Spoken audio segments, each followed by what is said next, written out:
I want to hear about Paris. Okay, I was like an Airbnb manager there. Unfortunately, I messed up with an occupant. You know, the person who abides within the dwelling unit? You mean the person that lives in the rental? Yeah. The person who abides within the dwelling. Are you the Queen of England or something? Whatever, this is the definition. Come on, tell me what happened. So many things. First, it was a service dog.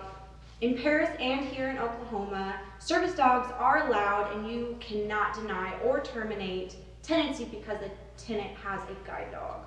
Okay, so what's wrong with that?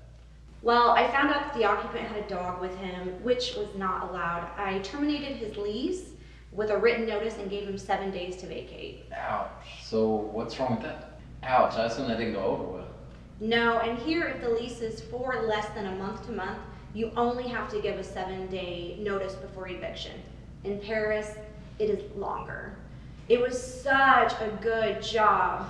Oh well, I'm here now. Hey guys, this is my boyfriend, Darth. Hey, Darth. How long do you plan on staying, man? Well, I was gonna ask you guys about that. Like, our love is spiritual and profound, and I kind of just want him to be here, like, all the time. This place is pretty much a castle, so you said it won't bother me, man. Well, it will bother me. He absolutely cannot stay there. That is it. I'm gonna have to evict the whole cast of crazy kids.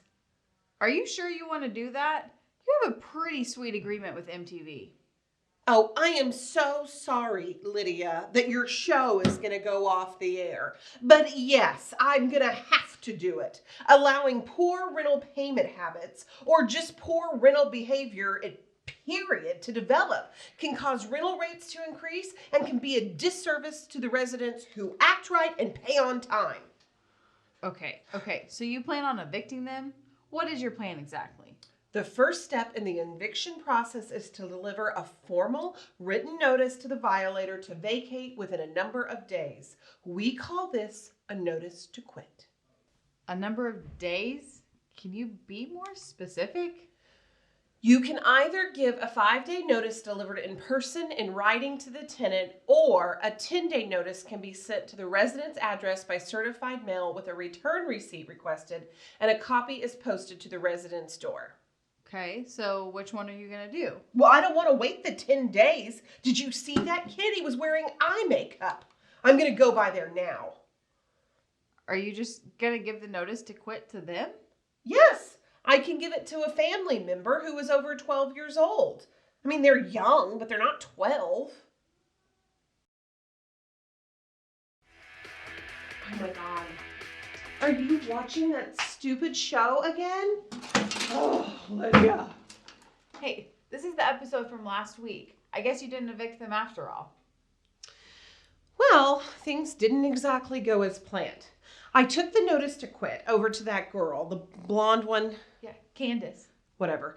Anyway, I took it over there and I handed it to her. But here's something I didn't know. In Oklahoma, a tenancy at will is actually treated like a periodic tenancy. And since I never do tenancy at wills, I didn't know that. So you had to give them a 30-day notice? Yes, exactly.